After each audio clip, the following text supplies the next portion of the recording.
BJP की दूसरी list के लिए मंथन जारी। आज दिल्ली की बैठक में हो सकता है फैसला।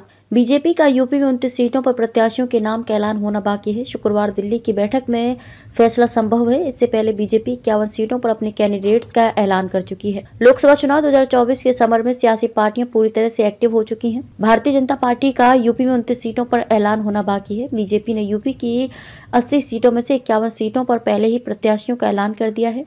इनमें से बाराबंकी सीट के प्रत्याशी ने फिलहाल चुनाव लड़ने से इनकार कर दिया। पर वहीं बची हुई सीटों पर किसको लड़ाया जाए, गठबंधन में कौन सी सीट जाएंगी, इस पर मंथन जारी है।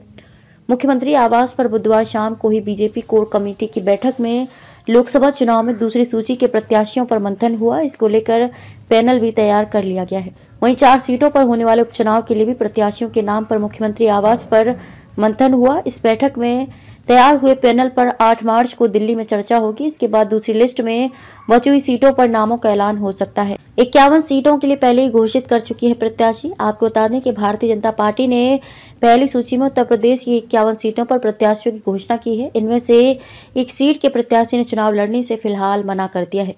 बची हुई 29 सीटों में से 2 सीटें रालोद को दी जा चुकी हैं, जिस पर रालोद ने भी प्रत्याशियों के ऐलान कर दिया है।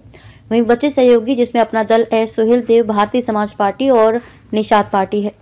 इनमें सीटों का बंटवारा होना है तो वहीं प्रत्याशियों का चयन भी होना है। सूत्रों की माने तो निषाद पार्टी के कोटे में शायद इन 29 में से कोई सीट ना आए, क्योंकि संजय निषाद के बेटे प्रवीण निषाद को भाजपा ने अपने कोटे पर प्रत्याशी बना दिया है। वहीं इनमें से हारी हुई 6 सीटों पर प्रत्याशियों पर गहन मंथन भी हुआ है।